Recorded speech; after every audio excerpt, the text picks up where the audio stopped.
Two people can face the exact same situation, the same car repair, the same medical bill, the same loss of income, but both walk away with completely different financial consequences. And the reason usually has nothing to do with effort, discipline, or intelligence. It has to do with income level and, more importantly, the tools that each income level gives you when something goes wrong. Emergencies don't just test how much money you make. They also test your access to cash, your financial flexibility, your buffers, and how tightly your financial life is built around things always going according to plan. So, this video is about understanding why the same event can feel like a crisis for one person, a setback for another, and an inconvenience for someone else. Because once you understand that difference, financial stress stops feeling personal and starts feeling structural. Let's start with a low-income household. For a low-income household, financial emergencies usually hit immediately and from every direction at once. There is often no liquidity buffer sitting quietly in the background and no savings account waiting to absorb the impact. Your income is already tight, and most of it is allocated before it even arrives. Rent, food, utilities, transportation, basic communication. Everything is essential, and there are no flexible categories to pull from, in most cases. So when the emergency appears, the response becomes immediate trade-offs.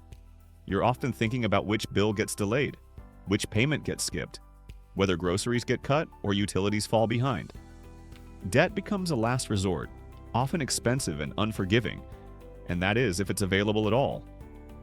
Missed payments can happen quickly, not because of neglect or irresponsibility, but because there's simply nowhere else for the money to come from. That leads to stress escalating fast, and a lot of decisions have to be made under pressure and without any good options. And even when the emergency itself passes, the damage doesn't disappear. I'm talking about late fees, penalties, damaged credit, strained relationships, and even lingering anxiety. For low-income households, emergencies don't just disrupt finances. They disrupt stability, health, work, and daily life, all at the same time. Recovery isn't about bouncing back. It's about slowly trying to regain footing in a system that was already stretched thin. When it comes to a middle-income household, the same emergency often feels manageable at first. There may be some savings, a small emergency fund, or an access to credit with reasonable terms. The immediate problem often gets handled, though you're angry about it, meaning the bill gets paid, the car gets fixed, and the situation looks contained. From the outside, it often appears like everything is fine, but that relief is usually temporary, because the buffer wasn't deep enough to absorb the shock without consequences. The emergency fund gets drained, credit balances rise, cash flow tightens quietly, stress shows up later instead of immediately, progress slows, contributions to savings or retirement get paused, plans get delayed, and recovery stretches out longer than expected. What looked like a short-term issue becomes a long-term drag. For the middle-income household, emergencies rarely cause collapse, but they almost always cause regression. You don't fall apart, but you fall behind. And because middle-class financial life is built around steady forward movement, even temporary setbacks can feel heavy and discouraging. The emergency doesn't really end when the bill is paid. It ends when progress finally resumes, and that can take months or even years. For a high-income household, the same emergency is usually absorbed more smoothly at the surface level. Because there's usually a higher cash flow, more access to credit, and simply more options overall, the bill gets paid without immediate panic. Emotional stress is often lower in the moment because survival isn't at stake. But that doesn't mean the emergency is irrelevant. High-income households often have money earmarked for specific purposes: taxes, investments, business expenses, long-term goals, lifestyle commitments. So when an emergency requires cash, something else gets disrupted. Investment contributions get delayed. Savings goals get pushed back. Debt might increase despite strong income. And because expenses are often larger and more fixed, the stakes are still meaningful. High income provides cushioning, but it also introduces complexity. Decisions have ripple effects. Opportunity costs matter more. Over time, repeated emergencies can quietly erode progress if resilience isn't intentional. The emergency may not threaten stability today, but it can shape future outcomes in subtle, compounding ways. For a wealthy household, the same emergency looks different again, but it still matters. The key distinction here is liquidity versus net worth.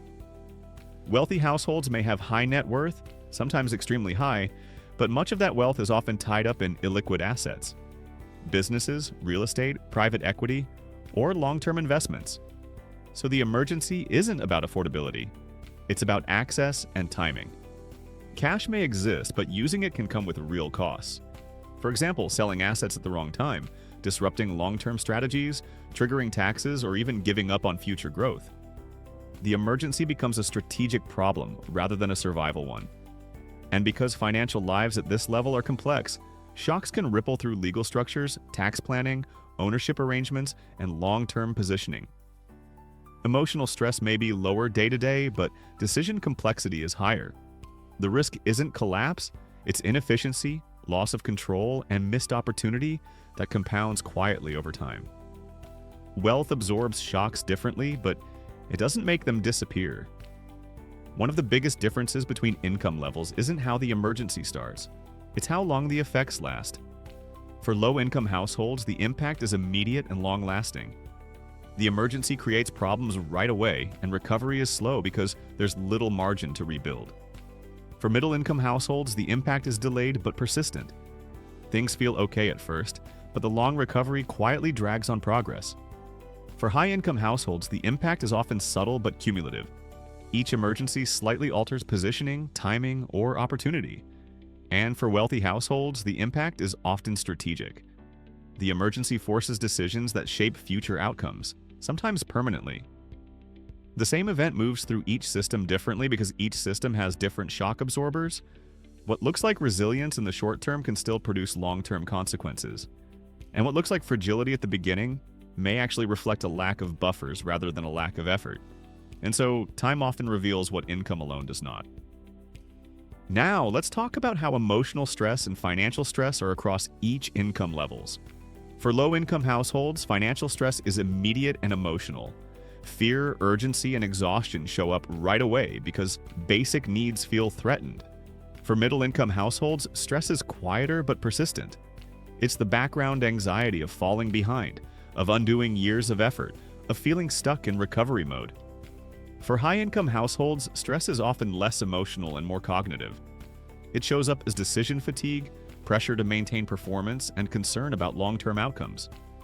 And for wealthy households, stress is strategic and relational. It involves control, reputation, legacy, and complexity. The emotional experience changes, but stress doesn't disappear. Most of the time, it just takes a different form. The same emergency can create completely different outcomes depending on income level, but the deeper truth is this: what matters most isn't income itself, it's resilience. We're talking about liquidity, flexibility, or even buffers. It's about having financial systems designed to absorb stress without breaking. Income changes the tools you have access to, but resilience determines how much damage an emergency actually causes. If you have $10,000 in an emergency fund, a car repair of $2,000 will be easy to handle no matter how much you make.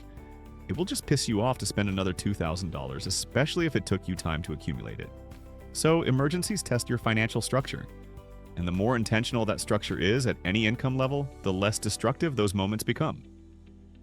Again, financial stability isn't about avoiding emergencies, since it's simply impossible. It's about building a system that can take a hit and keep moving forward. But hey, if this video helped you understand financial emergencies in a new way, click on one of the videos on your screen right now. They go deeper into how income, resilience, and financial systems interact, and how to protect yourself from setbacks no matter where you are. I'll see you in the next one.